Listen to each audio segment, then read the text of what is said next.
आपने एक्सेल का प्रोग्राम अपने कंप्यूटर में इंस्टॉल कर लेना। इंस्टॉलेशन कैसे और कहाँ से आपने करनी है वो मैं आपको बाद में बतला दूंगा। इंस्टॉल कर लेने के बाद आपने माइक्रोसॉफ्ट एक्सेल को खोलना कैसे, आपने बिल्कुल स्टार्ट मेन्यू पे आ जाना है। अगर आप विंडो 10 इस्तेमाल कर रहे हैं तो आप यहाँ पे ऊपर जहाँ पे एंड का निशान, इस पर एक दफ़ा क्लिक करेंगे तो इस तरह अल्फ़ाबेटिक आपके सामने इंग्लिश के हरूफ लिखे हुए नज़र आ जाएंगे। एक्सेल का प्रोग्राम चूँकि ई से शुरू हो रहा है, लिहाजा आपने ई के बटन पे क्लिक कर देना है।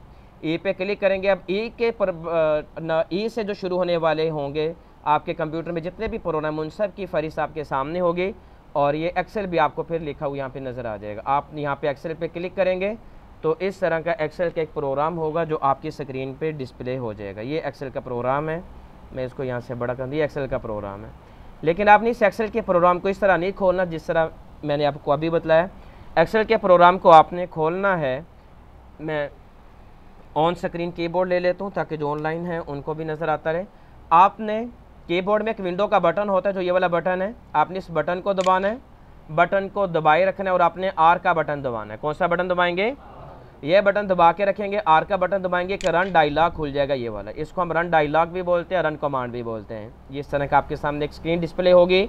यहाँ पे जहाँ पे ओपन लिखा हुआ है यहाँ पे आपने लिख देना है सिंपल EXCEL। क्या लिखेंगे? EXCEL। एक्सेल लिख के आप ओके पे क्लिक करेंगे तो एक्सेल का ये प्रोग्राम आपके सामने खुल जाएगा। ये खुल गया। एक्सेल का प्रोग्राम हर इदारे में इस्तेमाल किया जाता है, चाहे वो इदारा तालीमी हो, चाहे वो इदारा सेहत से मुतल्लिक़ा हो, हॉस्पिटल्स हों, चाहे वो बैंक हों, चाहे वो कारोबारी या तजारती मराकज़ हों। एक्सेल का प्रोग्राम हर जगह पे, दो प्रोग्राम बहुत ज़्यादा इस्तेमाल होते हैं और हर जगह पे इस्तेमाल किए जाते हैं। उनमें से एक बल्कि तीन प्रोग्राम कह लें, तीसरा ज़रा कम इस्तेमाल होता है। वर्ड का प्रोग्राम कम इस्तेमाल होता है लेकिन वो भी ज़्यादा इस्तेमाल होता है, स्टूडेंट लेवल पे बहुत ज़्यादा इस्तेमाल होता है, बाद में उसका इस्तेमाल कम होता है। लेकिन एक्सेल का प्रोग्राम एक सबसे ज़्यादा इदारों में इस्तेमाल होता है। नंबर 2 पे आउटलुक का, जो माइक्रोसॉफ्ट का ही एक प्रोग्राम है आउटलुक का, उसका इस्तेमाल भी इदारों में बहुत ज़्यादा होता है, ख़ास तौर पर जो मालियाती इदारे होते हैं वो, और जो बड़े बड़े ब्रांड्स होते हैं उनके जितनी भी दुकानें वहाँ पे ये इन दो प्रोग्रामों का इस्तेमाल बहुत ज़्यादा होता है। अगर आपको एक्सेल एडवांस लेवल का आता हो तो आपके पास कमाने के मौके भी बहुत ज़्यादा होते हैं, आप फ्रीलांसिंग के ज़रिए भी कमा सकते हैं, आप इसकी बुनियाद पे मुख्तलिफ़ मुलाजमतें भी कर सकते हैं। अभी भी अल्हम्दुलिल्लाह हमारे जामिया के ही मुतअद्दिद जो फुज़ल है वो इसी एक्सेल कोर्स की ही बुनियाद पे मुख्तलिफ़ शोबों में अल्हम्दुलिल्लाह एक अच्छी तनख्वाह पे वो काम अपने फ़राइज़ सर अंजाम दे रहे हैं। तो जब आप एक्सेल का प्रोग्राम खोलेंगे तो इस तरह आपके एक्सेल का प्रोग्राम आपके सामने स्क्रीन पे डिस्प्ले हो जाएगा, जहाँ पे ये होम है, न्यू है, ओपन है। आपने होम पे ही रहना है और यहाँ पे फिर मुख्तलिफ़ किस्म की एक्सेल की शीट्स आपको दिखाई दे रही होंगी।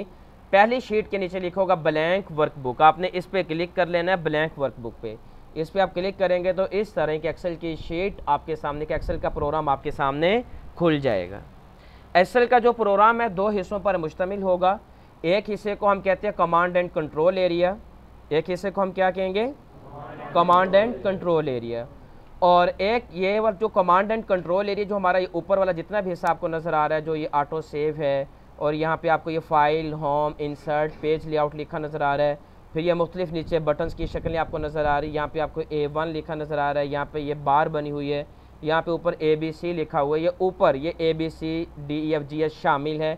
ये सारा का सारा एरिया कहलाता है कमांड एंड कंट्रोल एरिया। कौन सा कहलाएगा? Command and. हम इसके ज़रिए पूरे के पूरी एक्सेल शीट को, ये ऊपर कमांड एंड कंट्रोल के ज़रिए हम इस पूरे के पूरे एक्सेल के प्रोग्राम को कमांड कर रहे होते हैं और कंट्रोल कर रहे होते हैं। और जो नीचे वाला हिस्सा ये वाला, ये जितना हिस्सा जो मैं सिलेक्ट कर रहा हूँ ये कहलाता है वर्कबुक एरिया। इसे हम क्या बोलेंगे? Workbook area. एक का नाम है command and control area, command and control area, और दूसरे का नाम है वर्कबुक एरिया। दूसरे का क्या नाम है? Workbook area. ये ऊपर वाला हिस्सा सारा का सारा क्या कहलाएगा? कमांड एंड कंट्रोल, और यहाँ से नीचे के सारा का क्या कहलाएगा? वर्कबुक एरिया कहलाएगा। एक्सेल का प्रोग्राम इस्तेमाल किया जाता है हिसाब किताब रखने के लिए, डेटा रखने के लिए, और जिस तरह मसादे अपना अगर कोई स्कूल है तो रिज़ल्ट की तैयारी में एक्सेल का इस्तेमाल किया जाता है। स्टूडेंट्स की हाज़िरी का रिकॉर्ड रखना हो तो इसका किया जाता है। हॉस्पिटल में हो तो पेशेंट का रिकॉर्ड जो होता है, और कारोबारी मराकज़ में हो तो कारोबार का जितना भी रिकॉर्ड होता है सेल्स और परचेज़ का, वो सारा का सारा एक्सेल के प्रोग्राम में ही तैयार होता है और इसी प्रोग्राम को इस्तेमाल किया जाता है। एक्सेल का जो प्रोग्राम है, ये से हम स्प्रेडशीट भी बोलते हैं। ये मुख्तलिफ़ कंपनियाँ स्प्रेडशीट बनाती हैं। ये मुख्तलिफ़ कंपनियों के नाम भी आपके स्क्रीन पे नज़र आ रहे होंगे। एक जी न्यूमेरिक है, के स्प्रेड है, जेवलिन है, लोटस है, लोटस सिम्फोनी है, ओपन ऑफिस है, गूगल शीट है, रिजॉल्वर है, माइक्रोसॉफ्ट एक्सेल जो हम पढ़ रहे हैं ये वाला माइक्रोसॉफ्ट एक्सेल है, इजी स्प्रेडशीट है, क्वाट्रो प्रो है और नंबर। ये मुख्तलिफ़ स्प्रेडशीट्स हैं। आप किसी भी स्प्रेडशीट को इंस्टॉल करके हम जो कुछ पढ़ेंगे वो सारा का सारा बाकियों में भी आप काम कर सकते हैं। ऐसा नहीं है कि जेवलिन मुख्तलिफ है, एक्सेल मुख्तलिफ है, ऐसा हरगिज़ नहीं है। फीचर्स का फ़र्क होता है, फार्मूला और फंक्शन सबके एक जैसे ही होते हैं। कुछ फीचर्स का फ़र्क होगा, कुछ सेटिंग का फ़र्क होगा, लेकिन जो मैंने बतलाया एक्सेल का सबसे जो बुनियादी चीज़ या एक्सेल की जो रूह है वो फंक्शंस और फार्मूलाज होते हैं। वो हर प्रोग्राम, आप कोई भी यहाँ से प्रोग्राम ले लें, हर प्रोग्राम में ही वो चल सकते हैं। दुनिया में जो ज़्यादातर चल रहा है, सबसे ज़्यादा जो चलता है स्प्रेडशीट वो माइक्रोसॉफ्ट का एक्सेल है। दूसरे नंबर पे इस्तेमाल होने वाला गूगल की शीट है, ये ज़्यादा इस्तेमाल होता है। और नंबर 3 पे एप्पल कंपनी का नंबर्स है जो ज़्यादा इस्तेमाल होता है स्प्रेडशीट। ये 3 स्प्रेडशीट दुनिया में ज़्यादा इस्तेमाल होती हैं। और अगर हम लिनक्स ऑपरेटिंग सिस्टम में आ जाएँ तो वहाँ पे एक लिब्रा ऑफिस है, वो वहाँ पे ज़्यादा इस्तेमाल होता है। अगर हम लिनक्स ऑपरेटिंग सिस्टम की बात करें तो लोटस भी इस्तेमाल होता है वहाँ पे, लेकिन लिब्रा ऑफिस ज़्यादा चलता है। हम जो पढ़ेंगे वो कौन सा होगा? माइक्रोसॉफ्ट एक्सेल होगा। हमने ये वाला पढ़ना है माइक्रोसॉफ्ट एक्सेल का। अगर आप कोई भी एक प्रोग्राम माइक्रोसॉफ्ट एक्सेल को सीख लेते हो, आप गूगल शीट पे भी काम कर सकते हो, नंबर्स पे भी काम कर सकते हो, क्वाट्रो, इजी स्प्रेडशीट और यहाँ पे जितने भी नाम लिखे हैं, आप किसी भी प्रोग्राम में फिर काम करना चाहें आप काम कर सकते हैं। माइक्रोसॉफ्ट को खोलना कैसे एक्सेल को वो मैं आपको तरीका बतला चुका हूँ। विंडो का बटन दबा के रखना और कौन सा बटन दबाएंगे? आर का बटन दबाएंगे और फिर क्या लिखेंगे? एक्सेल लिखेंगे। एक्सेल लिख के इंटर का बटन दबाएंगे तो वो एक्सेल का प्रोग्राम खुल जाएगा। जब एक्सेल का प्रोग्राम खुलता है तो आपको इस तरह का नज़र आता है। ऊपर वाला हिस्सा कमांड एंड कंट्रोल होता है और नीचे वाला हिस्से को हम वर्कबुक एरिया कहते हैं। अब जो हमारा वर्कबुक एरिया होता है वो 2 चीज़ें पर मुश्तमिल होता है और 2 चीज़ें मिलकर एक तीसरी चीज़ बनाते हैं। वो कौन सी 2 चीज़ें हैं? पहले नंबर पे आप ऊपर देख रहे होंगे, आपको इंग्लिश के हरूफ नज़र आ रहे हैं। ये ए है, ये बी है, ये सी है। जो इंग्लिश के हरूफ वाला हिस्सा होता है हम इसे कॉलम बोलेंगे। क्या बोलेंगे? ये कौन सा कॉलम होगा? ए। और ये कौन सा कॉलम होगा? के। और ये कौन सा कॉलम होगा? क्यू। ये कौन सा कॉलम होगा? टी। ये कॉलम होगा जी। जो ऊपर इंग्लिश के हरूफ है हम इसे कॉलम बोलेंगे। और जो आपके बाईं जानिब आपको नंबर नज़र आ रहे हैं गिनती के हरूफ 1 2 3 4, जिससे ये 4 है, ये 5 है, इसे हम रो बोलते हैं। क्या बोलेंगे? ROW रो। ऊपर वाले हिस्से को क्या बोलेंगे? कॉलम। और इसे क्या बोलेंगे? रो। ये रोज़ हैं सारी, ठीक है। बाएं से दाएं को रोज़ होंगे और ऊपर से नीचे को कॉलम्स होंगे। बाएं से दाएं रो और ऊपर से नीचे कॉलम। या जो इंग्लिश के हरूफ वाले हैं वो कॉलम और जो गिनती हैं, जो आदाद हैं वो क्या कहलाएंगे? जब कॉलम और रो आपस में मिलते हैं तो एक तीसरी चीज़ बनती है जिसे हम सेल बोलते हैं। CELL। क्या बोलेंगे? सेल। उसे हम सेल बोलते हैं। मिसाल के तौर पे मैंने यहाँ पे, अब मैंने ये आपको देर नज़र आ रहा होगा, ये चीज़, ये हिस्सा इतना सिलेक्ट हुआ है ना, ये वाला जितना हिस्सा सिलेक्ट हुआ ये 2 चीज़ों से मिलके बना। नंबर 1 पे कॉलम और नंबर 2 पे रो। ये कॉलम कौन सा है? L। और रो कौन सी है? 10। और अगर आप अपनी स्क्रीन के बाईं जानिब देखेंगे, ये इस हिस्से को नेम बॉक्स कहते हैं। इस हिस्से को क्या कहते हैं? यहाँ पे आप देखेंगे आपको क्या लिखा नज़र आ रहा है नेम बॉक्स में? L10 लिखा नज़र आ रहा है। L10 का मतलब ये आपको बतला रहा है कि आपका सेल है जो अभी आपने सेलेक्ट किया है। अगर मैं यहाँ पे क्लिक करता हूँ, यहाँ पे कर्सर रख देता हूँ, अब ये क्या हो गया? A6। A6 का क्या मतलब हुआ? A का क्या मतलब हुआ? ये कॉलम है और 6 का मतलब रो है। तो कॉलम और कॉलम का नाम और रो का नंबर मिलकर ये क्या बनाते हैं? सेल बनाते हैं। क्या बनाते हैं? सेल। अगर मैं पूछूं मुझे सेल का नाम बतलाओ तो आपने इधर देखना है बाईं जानिब, यहाँ पे जो भी लिखा होगा आपने वो बतला देना। ये Q5 है और ये C18 है। ये 3 चीज़ें समझ लग गई? बस इन 3 चीज़ों पे हमारा के सारा काम चलना है। हमारा काम चलेगा कॉलम पे, हमारा काम चलेगा रो पे और हमारा काम चलेगा सेल पे। कॉलम पे, रो पे और सेल पे। आप बिल्कुल नीचे नीचे देखिए, आपको ये शीट 1 लिखा नज़र आ रहा होगा। ये शीट होती है, एक वर्कबुक पूरी की पूरी होती है जिसे हम एक शीट बोलते हैं। हम यहाँ पे सारा काम कर रहे होते हैं। एक शीट के अंदर कॉलम भी होते हैं, एक शीट के अंदर रो भी होती है और सेल भी मौजूद होता है। अगर आपको इजाफी शीट चाहिए काम करने के लिए तो साथ एक प्लस का बटन नज़र आ रहा है आपको, जब आप इस पर क्लिक करेंगे तो आपके को शीट मिल जाएगी और उसने नीचे लिख दिया ये शीट नंबर कौन सी है 2। जब आप दोबारा क्लिक करेंगे एक और शीट मिल जाएगी, शीट कौन सी है शीट नंबर 3। आप लातादाद शीट्स ले सकते हैं। अब एक्सेल में कॉलम कितने होते हैं, एक्सेल में रोज़ कितनी होती हैं, एक्सेल में सेल्स कितने होते हैं, एक्सेल में शीट्स कितनी होती हैं। अब हम उनकी तरफ आते हैं। एक्सेल में रोज़ की तादाद कितनी होती है 10,48,576।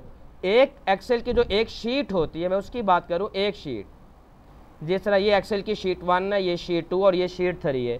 शीट 1 में टोटल तादाद कितनी होगी रोज़ की 10,48,576 और कॉलम की कुल तादाद कितनी होगी 16,384 और सेल्स की कुल तादाद कितनी है 17 अरब से जायद है और शीट्स की कुल तादाद कितनी हो सकती है लामहदूद हो सकती है। आप लाखों करोड़ों अरबों में शीट्स लेना चाहें आप शीट्स ले सकते हैं। रोज़ की कुल तादाद 10,48,576, कॉलम्स की कुल तादाद और सेल्स की कुल तादाद 17 अरब से जायद और शीट्स की कुल तादाद लामहदूद है। अगर आपने देखना हो कि भाई आपके ये मेरे पास शीट 1 है, अगर मैं बिल्कुल आखिर पे जाना चाहता हूँ, आपने कीबोर्ड से 3 बटन दबा के रखने हैं। कितने बटन दबाने हैं, मैं ऑन स्क्रीन कीबोर्ड ले लेता हूँ। ये आपने 3 बटन दबा के रखने हैं। एक आपने कंट्रोल का बटन दबाना है, एक आपने शिफ्ट का बटन दबाना है, कंट्रोल शिफ्ट, और आपने ये नीचे वाला जो एरो की है, कीबोर्ड पे 4 एरो कीज़ होते हैं, एक अप, एक डाउन, एक राइट और एक लेफ़्ट। जो डाउन वाला नीचे वाला आप ये दबाएंगे तो आप बिल्कुल आखिर पे चले जाएंगे।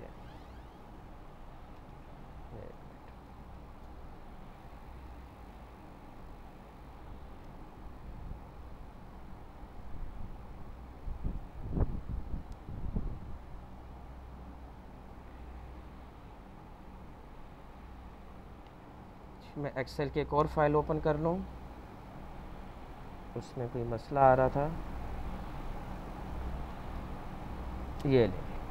अब आप देख रहे होंगे बिल्कुल आप आखिर पे आ चुके हैं और यहाँ पे देखें रोज़ की कुल तादाद कितनी आ रही है, बिल्कुल आखिर पे 10,48,576 है। अगर आपने बिल्कुल आखिरी कॉलम पे जाना है तो वही 2 बटन दबाएंगे, कंट्रोल शिफ्ट, और बाएं जाने वाला जो तीर का निशान है वो दबाएंगे तो आप बिल्कुल अपनी एक्सेल शीट के बिल्कुल आखिरी कॉलम पे आ जाएंगे, XFD जो बिल्कुल उसका आखिरी कॉलम है। पहले कॉलम पे आना हो तो दोबारा आप वही 2 बटन दबाएंगे, कंट्रोल शिफ्ट, और अब आप बाएं जाने वाला एरो की दबाएंगे तो आप बिल्कुल आप शुरू में आ जाएंगे। ये अब आप कहाँ पे आ चुके हैं, ए में आ चुके हैं। ऊपर जाना हो, रो नंबर 1 पे जाना हो तो वही कंट्रोल शिफ्ट दबाएंगे और ऊपर वाला एरो की दबाएंगे तो आप रो नंबर 1 पे आ जाएंगे। आपने देख लिया शीट 1 पे भी रो की कितनी तादाद थी 10 लाख से कुछ ऊपर। ये मैं अब शीट 2 लिया मैंने, आप यहाँ पे भी देखेंगे कितनी तादाद है, शीट 2 में भी 10,48,000। आप तीसरी शीट ले लें, वहाँ पे भी आपको ये तादाद मिलेगी। ये जो हमने कॉलम्स की तादाद पढ़ी है, हमने रोज़ की तादाद पढ़ी है और हमने सेल्स की जो तादाद पढ़ी है, ये हर शीट की अपनी अलग अलग होगी, ठीक है। ये पूरे एक्सेल के प्रोग्राम की तादाद इतनी नहीं है, बल्कि हर एक्सेल शीट की हर शीट की अलग होगी। रो की तादाद 10 लाख से ऊपर, कॉलम्स की 16,000 और सेल की कुल तादाद 17 अरब से जायद। शीट्स आप अपनी मर्ज़ी से जितनी भी लेना चाहें आप शीट ले सकते हैं। यहाँ तक समझ में आ गया। उसके बाद आ गया सेल का नाम। सेल के नाम के बारे में मैं आपको बतला चुका हूँ कि जो सेल का नाम कितनी चीज़ों से बनता है, 2 चीज़ों से बनता है, एक कॉलम नंबर और एक रो नंबर। अलबत्ता अगर आप मिसाल के तौर पे मैं D5 में हूँ, ये D कॉलम है और 5 रो नंबर है और यहाँ पे ये क्या लिखा आ गया D5 आप, और ये ऊपर क्या आ रहा है D1, ये D2, ये D3, ये D4, ये D और ये D6। अब मैं D5 में हूँ, आप किसी भी सेल का नाम खुद से तब्दील करना चाहें आप सेल का नाम तब्दील भी कर सकते हैं। सेल का नाम तब्दील करने के लिए जिस सेल का आपने तब्दील करना है आप उस सेल को सिलेक्ट करें, जिस तरह मेरा इसको सिलेक्ट किया हुआ है और यहाँ पे क्या लिखा हुआ आ रहा है D5। जो D5 लिखा हुआ आ रहा है आप इसको ख़त्म कर दें बैक स्पेस से, और आप इसको कोई भी नाम देना चाहें तो आप इसको नाम दे सकते हैं। मिसाल के तौर पर इसे नाम दे देता हूँ फ्रूट, फल। मैंने ये फ्रूट लिख के इंटर का बटन दबा दिया। अब D5 का नाम D5 नहीं है, अब D5 का नाम क्या है फ्रूट। अब ऊपर देखें ये क्या है D1 और ये नीचे क्या आएगा, D3 उससे नीचे, D4 उससे नीचे, D5 लिखा आएगा या फ्रूट लिखा आएगा, फ्रूट लिखा हुआ आएगा, क्योंकि D5 जो उसका अपना नाम था वो हमने क्या कर दिया, उसका ख़त्म कर दिया। अब उसका नाम D5 नहीं बल्कि क्या आ रहा है, फ्रूट आ रहा है। अब इससे आगे क्या आएगा, D6 आएगा। देखिए आगे क्या आ रहा है, D6 आ रहा है। इस तरह अगर आप अपनी मर्जी से सेल का नाम बदलना चाहें, सेल का नाम बदल सकते हैं। आगे हमने जब हम आगे जाएंगे तो आगे हमने सेल का नाम बदल के हमें बदलने की ज़रूरत होगी और सेल का नाम बदल के हम मुख्तलिफ काम सर अंजाम देंगे। उसके बाद हम आगे आते हैं, हमने एक्सेल के अंदर जो डेटा टाइप करना है, एक्सेल के अंदर हमने जो कुछ भी लिखना है, एक्सेल के अंदर हम जो कुछ भी लिखेंगे हम उसे एंट्रीज बोलते हैं। क्या बोलते हैं, एंट्रीज बोलते हैं। मिसाल के तौर पे आप जो कुछ लिखते जाएं, जो कुछ लिखते जाएं वो सारा का सारा एंट्रीज कहलाएगा।